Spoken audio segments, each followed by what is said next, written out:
Баарыңарга салам, кандайсыңар? Бүгүнкү видеонун темасы жөжөлөрдүн көлөмү боюнча. Жөжөнү көрдүңөрбү? Аяк чыккандардын эң чоңу ушул.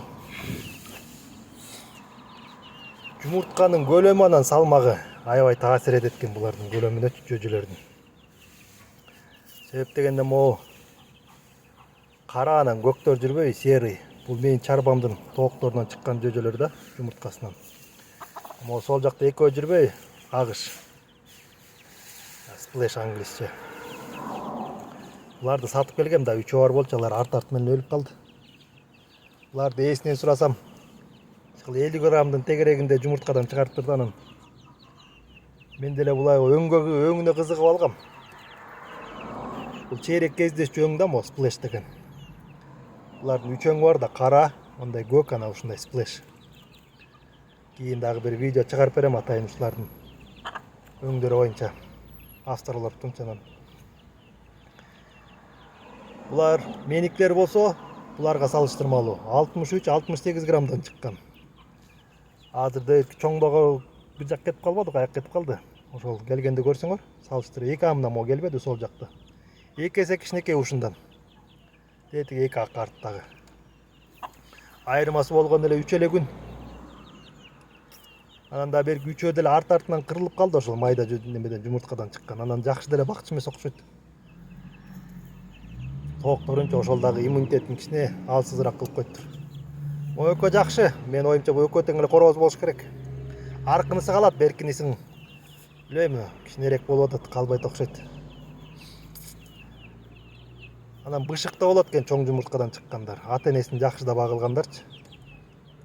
Берки жанагы ошол сатып келгендер Splash'тердин бирөөсү аягы өлгөнүч. Баягы жаан жаганда кичине шүмүрөйүп калган. Андай алсыз да болуп калат экен да. Майдаларчы. Губкадай болуп эле болгон ордун баарын өзүнө тартат экен. Бир жөжөмдү кошо өзү менен ала кетпеди. Дары берген, баарына эле чагы жетишпей калды, тиги кичине бүтөтүп алыптыр оорусунчу. Ошентип соон жөжөмдү ала кетти. Мындан кийин башка чарбадан деги жөжө же тоок алып келбейм. Мындай жумурткадан инкубаторго салып чыгарбасам атайын, алдын ала дезинфекция кылып жумурткаларды. Ошол эң аз дегенде эле 55 грамм салгыла. Эң чоңору 70 граммга чейин салсаңар, сонун чоң жөжөлөр чыгат экен. Быйыл мен болбой калды дегенде 60 грамм салгам, 60-тан 70 граммга чейин.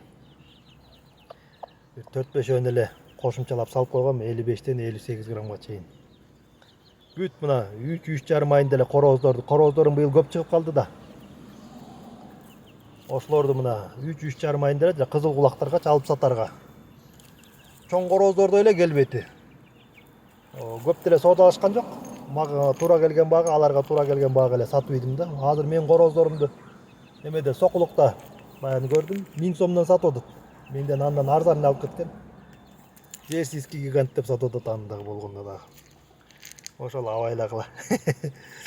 Ошол колдон келишинче чоң жумуртка, ата-энесин жакшы багып, жана инкубацияга чогултабыз.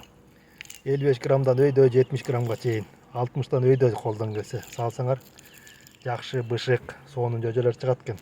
Бул байкуш тоокту деле чанча элем. Быйыл калтырдым.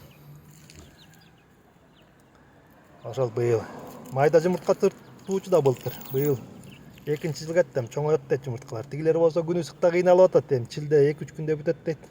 Аларга күндө суу чачмай, мал менен крышага, жерге.